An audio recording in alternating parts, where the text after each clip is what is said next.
My Aunt Lucille and my Uncle John, they lived up in a small, remote mountain town in the Adirondack Mountains called Silver Lake, New York. It was very remote.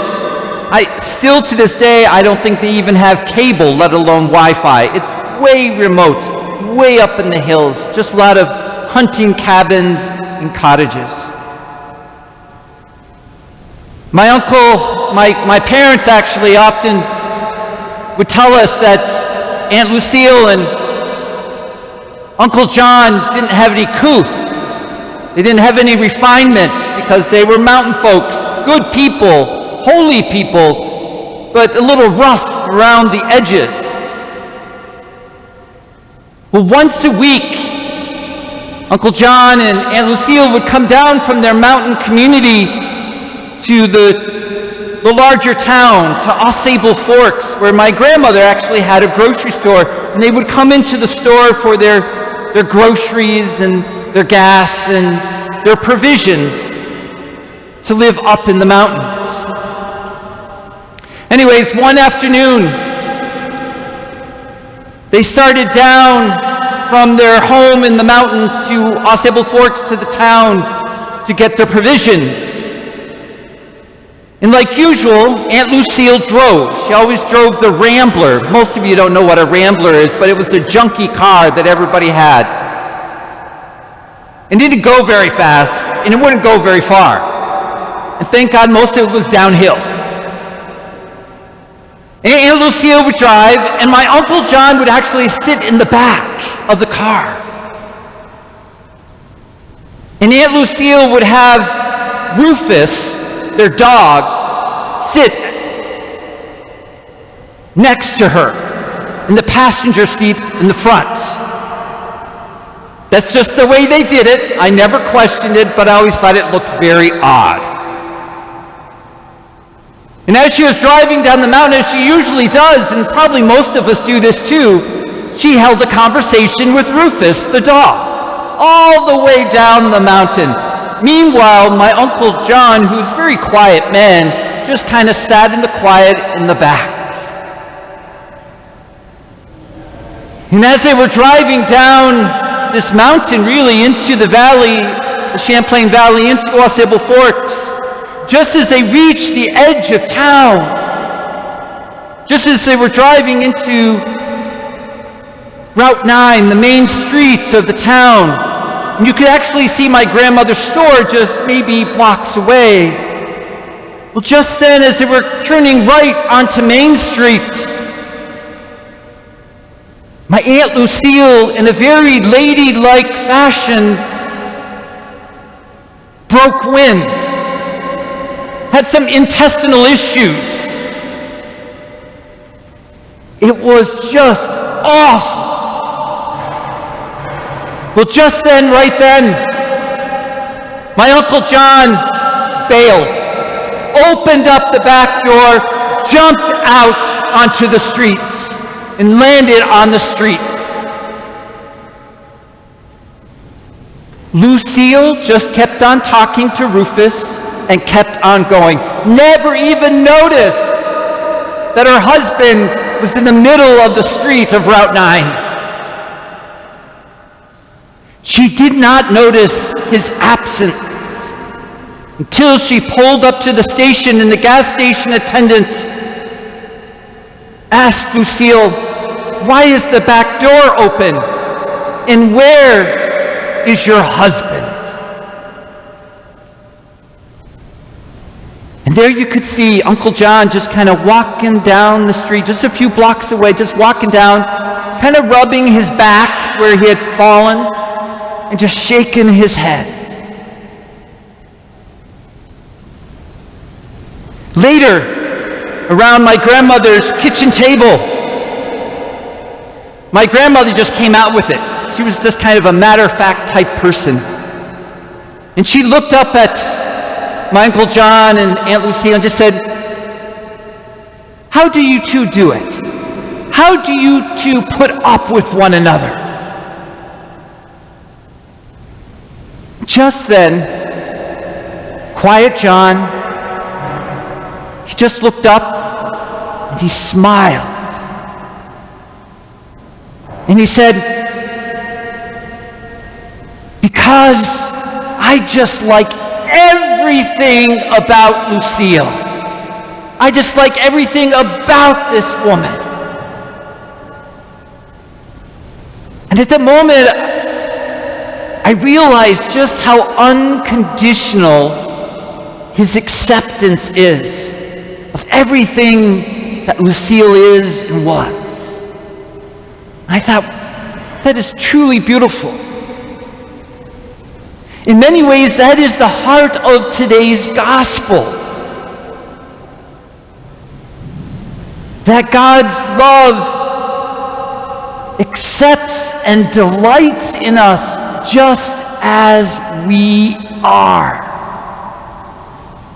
Often it is very hard to get my directees and those who I lead through spiritual direction to believe that they believe that God loves them.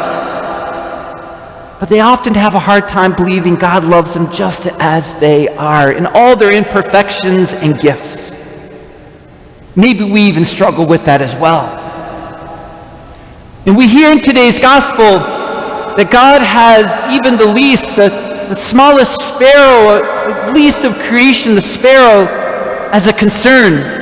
And that God knows every hair on our head or lack of hair on our head. That God even knows the secrets that are concealed in our hearts, and even those secrets that are brought to the rooftop. But even those things, those secrets, can't keep God away. The good news is that God really truly delights and values us just as we are, in our uniqueness, in our everything.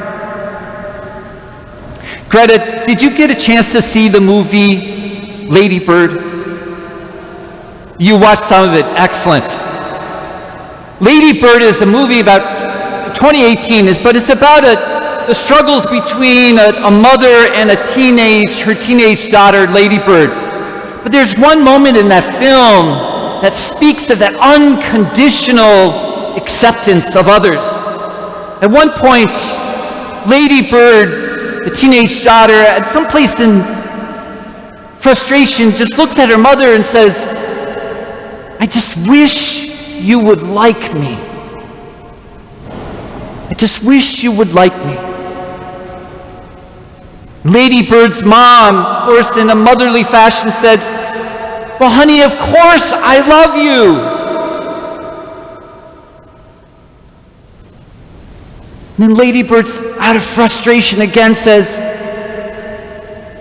"Yeah, but do you like me? Do you like me?" And at that moment, Lady Bird's mother says, like any parent would, "I just want you to be the best version of yourself." Haven't we all heard that before? "I just want you to be the best version of yourself." And this time, Lady Bird, with tears, looks at her mom and says,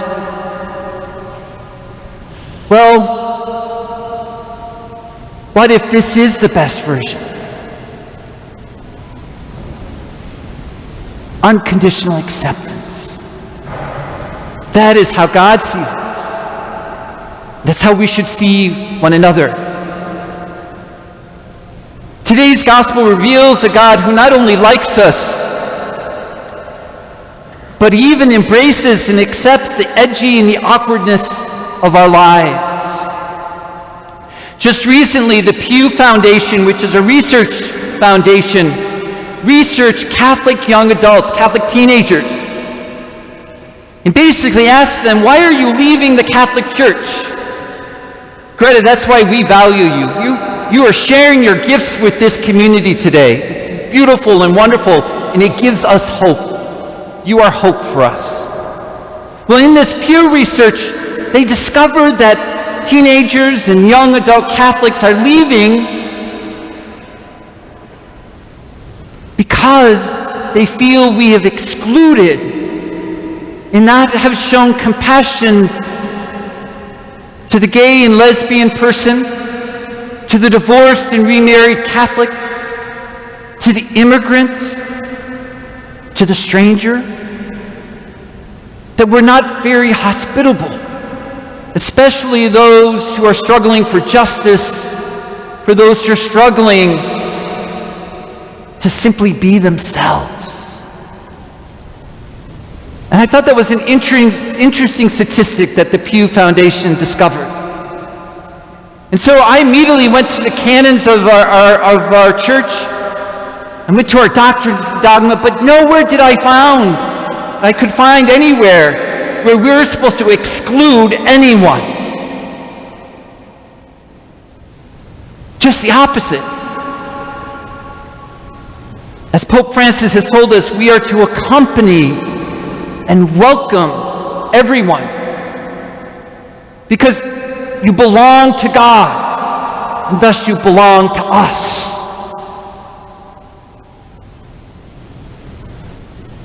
And your unique qualities and gifts make us a better church.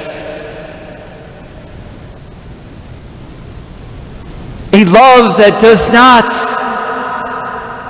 totally accept the other in their uniqueness, in their wounds, in their struggles, in their gifts and talents, can be devastating.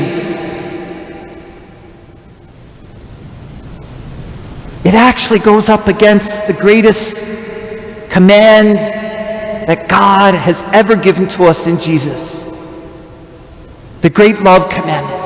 It violates that great love commandment at its core. The church is called to accompany and to include and to embrace in a loving embrace of belonging. Christ's profound love is a love that celebrates our humanity, and that even God's own divinity finds a home in this humanity and frees us to flourish, indeed to our better selves. And it's in this place, in the very essence of God, that we come to our truest selves, where we grow and deepen in our love of one another and of our God.